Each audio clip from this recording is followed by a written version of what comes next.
Great presenters coming in this week. This gentleman here, I've known him since he was a baby, literally. I think I actually got to hold him when he was just a little bitty baby. So, he's a great guy. And like I said, this is one of your opportunities and chances in life to talk to someone that's going through a very, I don't even know how to explain it, but it's a moment in life that's going to change his life, his kid's life, his wife, and family. And John is like a brother to me. I've known him forever. I got to reacquaint with him in his teenage years. I tried to teach this kid how to dance. He's a full-grown man. He's got his own dance moves now. He's pretty dang good. I don't know about that. But he's going to tell you his story, and this is one of the few opportunities in life where you're meeting a human being that is putting everything out there.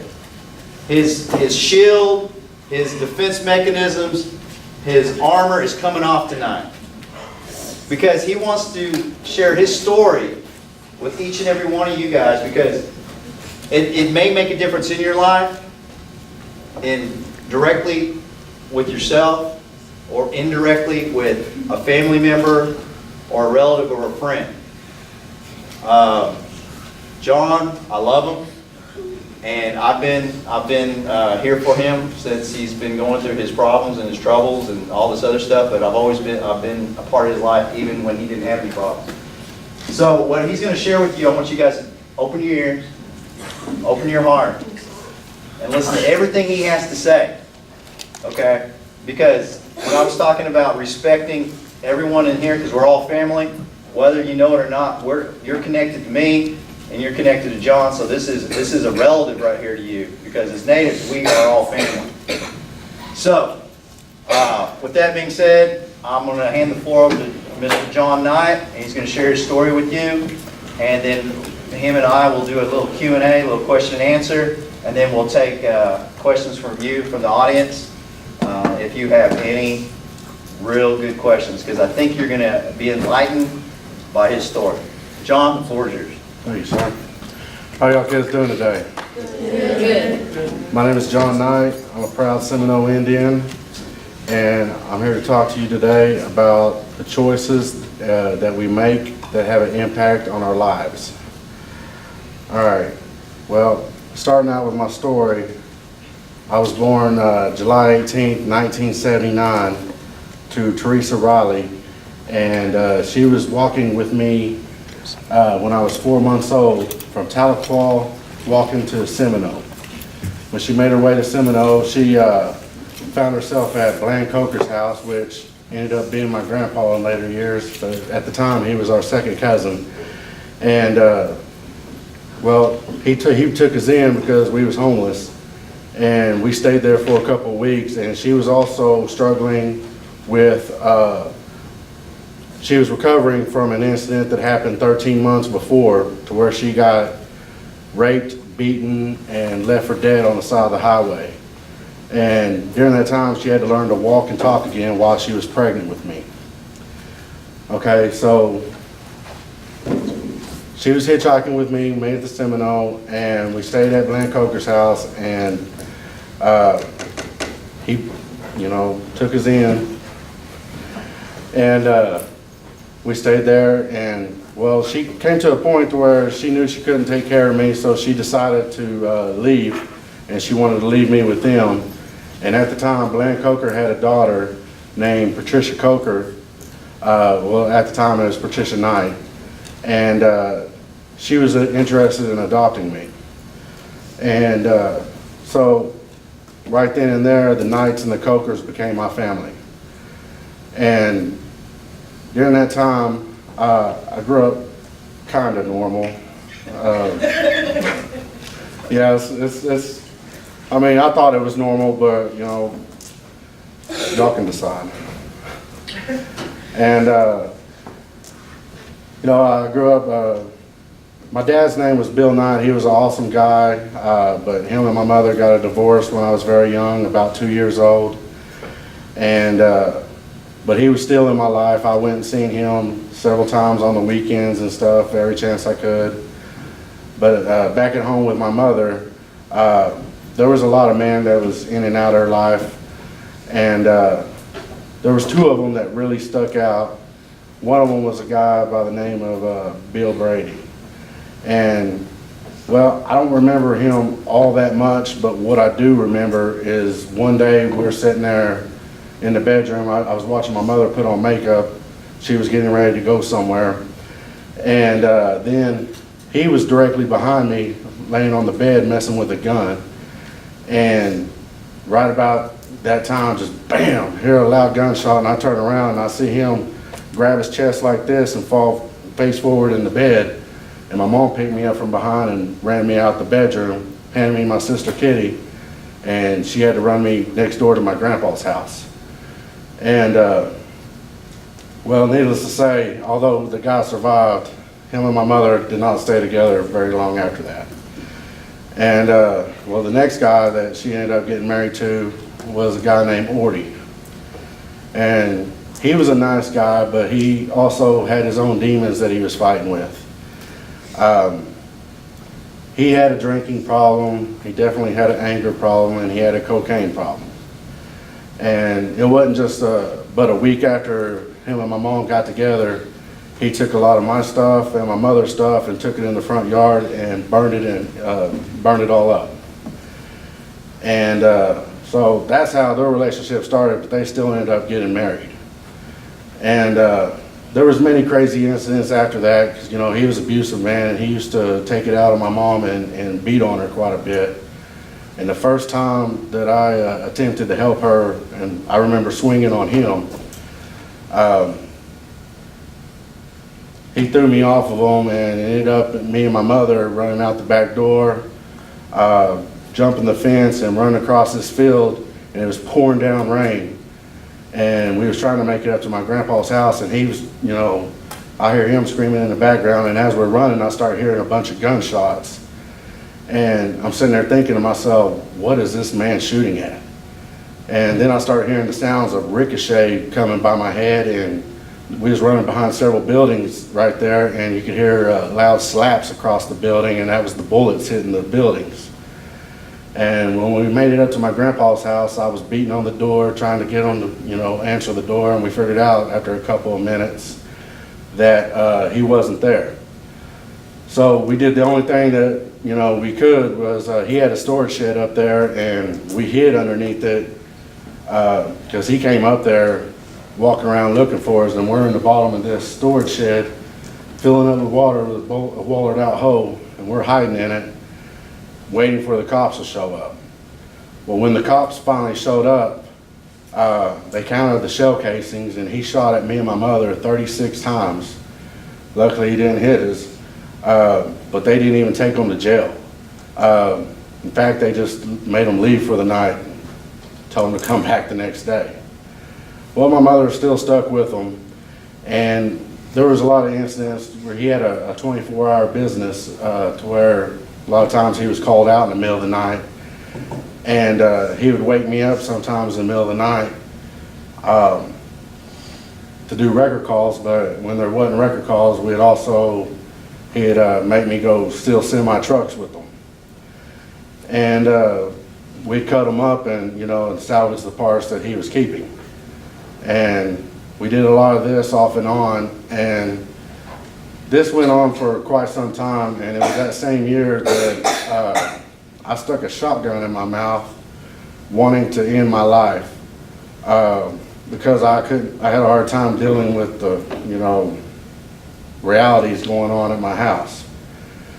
And thankfully I didn't, because, you know, looking back now, I realize there's other ways to deal with what's going on in your own personal lives.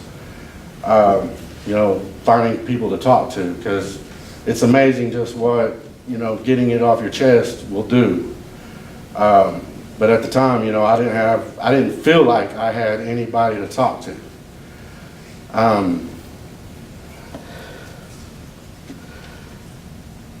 Hold on a second.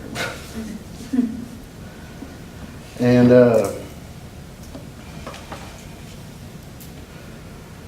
well, now, you know, I was drinking by this age, and drinking quite a bit, and I would get drunk every night, you know, without my mom knowing. I don't know how that happened, but I managed to pull it off.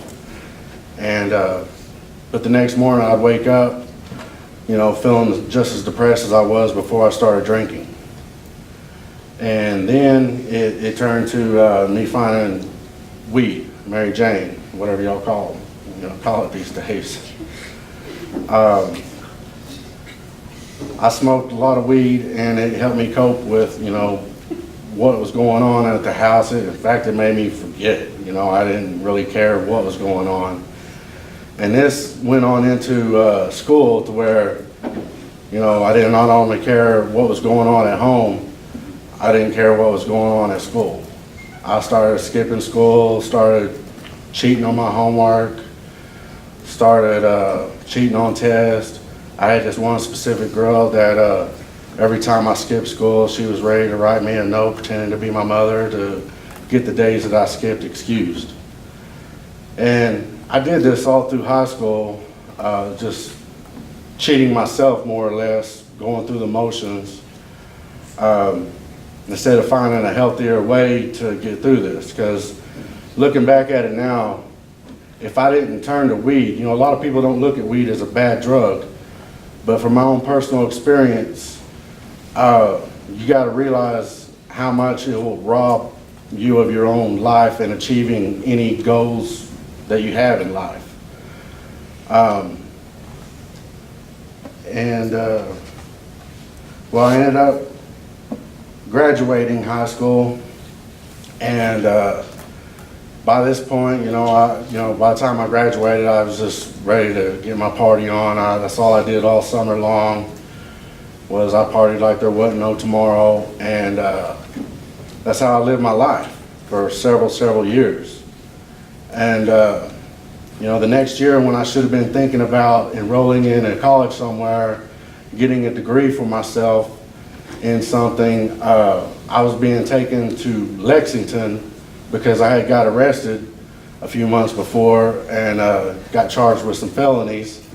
And so I got to visit Lexington's fine state prison there, got my own DOC number, and got sentenced to go to a Marine boot camp. And I was away from my friends and family for over a year. And during that time, I should have been smart enough to learn my lesson, but instead I just learned to be meaner, and I learned to be a better criminal. So when I came out, I was good for about a week, and I turned back to drinking heavy. I turned back to smoking weed heavy, and within a month I was stealing a bunch of stuff to support my habits because I smoked way too much weed and drank too much to be able to afford it. And it was also this same year that meth was blowing up real big in Seminole County. I mean, it still is. But at that time I was real against it. In fact, I remember preaching to one of my friends about it, telling him he was going to ruin his life if he kept on messing around with dope. And then all it took was one night, me getting drunk, and I was going to go see a female in town, and I was sloppy drunk when I showed up at her house, and she was in there snorting some meth. And she asked me, just like the day before, I was totally against the stuff. And when she asked me if I wanted some, without hesitation, I was like, yeah. And I'm telling you this story because looking back, if I wasn't drunk, see, when you get drunk, I mean, a lot of, I know it's legal and everything, but it clouds your judgment on everything. I mean, you can be totally against something, and then you can be sloppy drunk like me, for instance, and just be totally for it. And we all know how easy it is to be influenced by the opposite sex. There's a boy or a girl that you like, and they ask you to do something is wrong, but just because you don't want to say no to them, that you say yeah. just think, you know, alcohol on top of that just really clouds your judgment. And so now at this point, I'm on dope for several years, and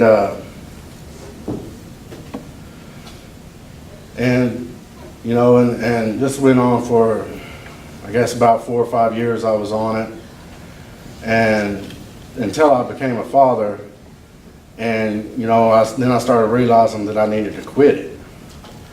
Well, that's not exactly an easy drug to quit, because once you make that decision to start something like that, it's not always easy to correct that decision.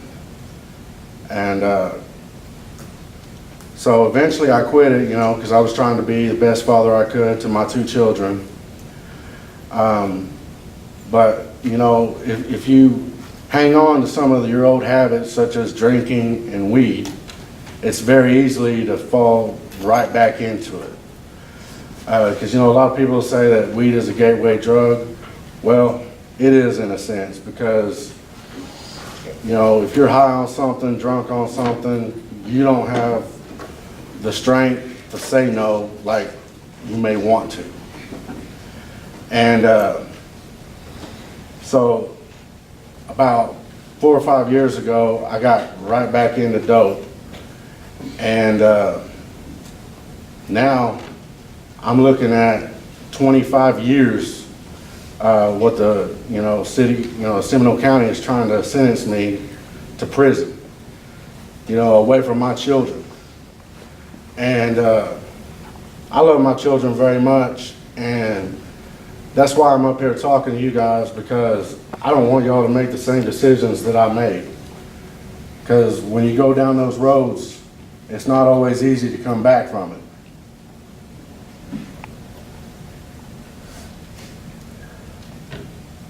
You got questions? You're doing good, man. You know, and since I've been clean now for a year, and since I've been clean, you know, I've learned a new part of life that I never have experienced, because I've been getting high since I was 12, 13 years old. And so in this year that I've been sober, I've learned forgiveness on people, you know, because you can't go around holding grudges on people, because that hate, you know, inside you will eat you up. I mean, it will make you go nuts sometimes. So you got to learn to forgive people what they've done to you. Forgive yourself for what you've done yourself, because you'll never go forward if you hold that stuff in you. That's why I'm telling you kids, you know, there's always somebody to talk to, no matter what y'all are going through, what kind of crazy life y'all are living. Like Mr. Dwayne Tiger, this man is one of the greatest men I know. And I'm sure that, you know, or myself, you know, if any of y'all need anybody to talk to, there's always somebody like us that would be out there willing to talk to you. And that's what I want y'all to understand, is there's always hope.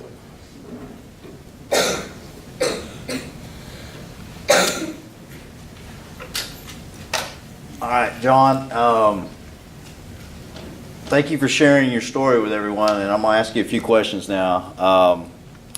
So, with the trials and tribulations you've been going through your whole life, and it's led you to this moment, where do you, how do you think this is going to affect your immediate family, your wife, your kids, your mom, your sister who are here tonight? How do you think it's going to affect them in the long run on your choices you made and right now? It makes me want to cry when I even think about what could happen to my son. He's age 15, and he's at that age to where if I was to disappear from his life, there's no telling what he might be influenced in, you know, if he don't have guidance from his father. And my daughter, you know, I want her to succeed so much in life, and it is so hard to even think about if she had to go through all that without her father. You know, my mother, she's getting on up there in age, and if I get sentenced to 25 years, I'm not sure if she's going to be alive when I get out. You know, and that's for anybody really, I mean, because we're never promised tomorrow. And to me, that'd just be the worst thing that could happen, is for me to be pulled from my family's life, because I feel like they need me more than ever right now. That's straight from the heart, man. Everything you said is true, and I can see what these choices can lead to. You know a lot of people that have went that path. I know a lot of people went that path. So if there's one thing you want these 40 tribal youth to take from your message tonight, what's the one thing you hope they walk out of this and sticks with them? Think about the choices and the consequences that come with it. Because every choice that you make can have a major impact on the rest of your lives. All right. With that being said, does anyone in the audience have a question for Mr. Knight? This is one of the few times you're gonna find someone that's just open and honest and has nothing to hide. He wants to get the message to you guys right now. This is your opportunity to ask anything you want to him. It could be off the wall right now. You can say, "Hey, this is diabetes prevention camp. What you like to eat?" You know, he's here on a serious note, but if do you have a question? You have a question? All right, go ahead. Ask him a good question. Would you consider Gatorade a healthy drink? Yes, because it has a lot of electrolytes. Yeah. And hey, and it doesn't have meth in it, so go ahead and drink it. Right. All right, guys, ladies and gentlemen, I'd like to everyone give John a round of applause.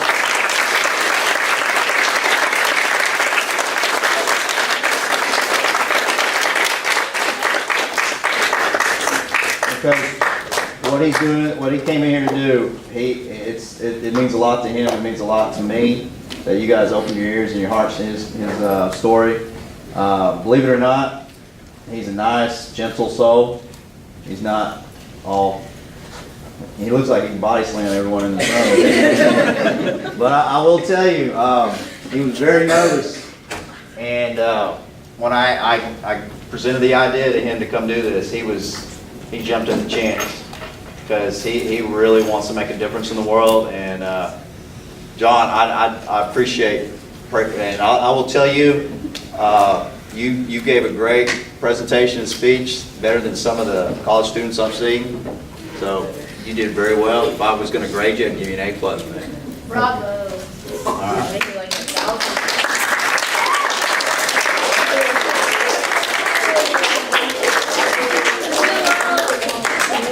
Thank all y'all for listening.